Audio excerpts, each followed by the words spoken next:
चार ब्राह्मण। एक बार की बात है, किसी स्थान पर चार ब्राह्मण रहते थे। वह आपस में बहुत अच्छे मित्र थे और एक दूसरे से बहुत प्यार करते थे। उन चार मित्रों में से तीन ने तो गुरु के आश्रम में जाकर विद्या ग्रहण की थी और चौथा अनपढ़ था।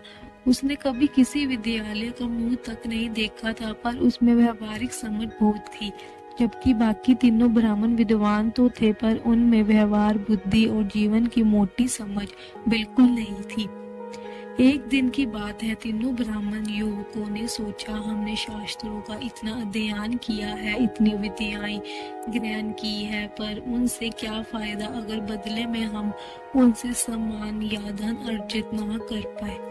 हमें राजधानी में जाना चाहिए, वहाँ राजा ही नहीं बड़े बड़े धनी लोग और नगर सेठ भी है। वहाँ जाकर हम अपनी विद्याओं का प्रदर्शन करें तो हमें खूब सम्मान और धन भी मिलेगा।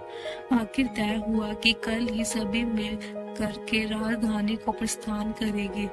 उन तीन ब्राह्मण युवकों में से एक ने कहा, ठीक है, कल हम राजधानी की ओर प्रस्थान तो करेंगे, पर इस अनपढ़ युवक का वहाँ क्या काम? इसे तो हमें साथ नहीं ले जाना चाहिए। भला इसने कौन से विद्यालय का मुंह देखा है?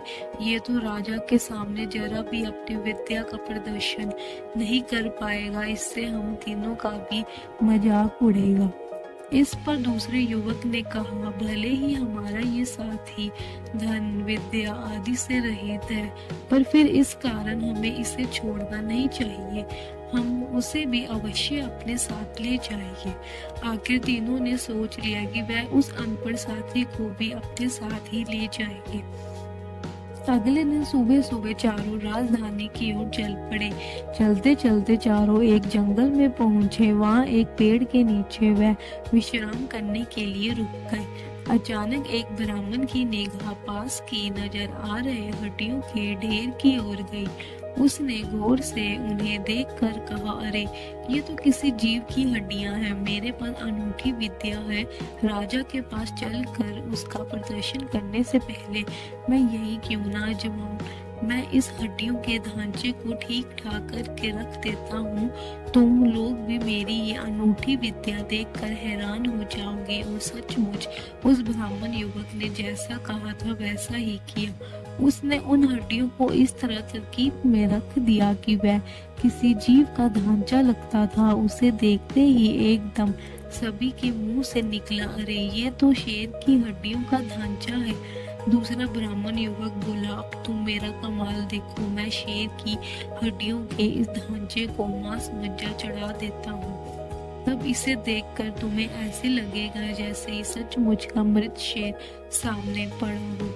और सचमुच दूसरे ब्राह्मण युवक ने जो कहा था वह कर दिखाया। उसने शेर की हड्डियों के ढांचे पर मांस मज्जा चढ़ा दी। अब वह एकदम शेर जैसा नजर आने लगा था। तीसरे की अपूर्व विद्या की सब तारीफ कर रहे थे। तभी तीसरे ने कहा, अब तुम मेरा कमाल देखो। मैं इसमें जान डाल देता हूँ, तब ये एकदम असली शेर की तरह चलने फिरने और दहाड़ने लगेगा। ये देखकर चौथे मित्र ने कहा, भाई मैं अनपढ़ जरूर हूँ, पर इतना जरूर जानता हूँ कि जब तुम इस शेर को जिंदा कर दोगे तो ये सबसे पहले तुम्ही को खाएगा। इसलिए मेरा कहना है कि तुम्हें ऐसा कुछ नहीं करना चाहिए जिससे तुम्हें बाद में पछताना पड़े। ये सुनकर तीनों विद्वान ब्राह्मण हंसने लगे। बोले, भाई तुम समझते ही नहीं हो कि ऊंची विद्या क्या होती है। उसकी प्रशंसा करना तो दूर, उल्टा तुम हमें डरा रहे हो। अरे भाई, शेर जिंदा हो गया तो वह हमें क्यों खाएगा? क्या वो भूल जाएगा कि हमने उस पर उपकार किया है? हम जैसे उपकार करने वालों को भला वह कैसे खा सकता है? उल्टा वह तो सिर झुकाकर हमें प्रणाम करेगा।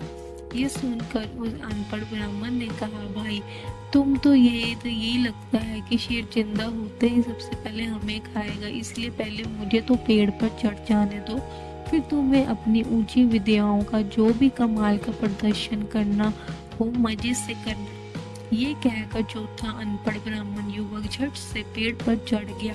उधर तीसरे ब्राह्मण ने अपनी अपूर्व विद्या का प्रदर्शन किया और शेर के शव में जान डाल दी।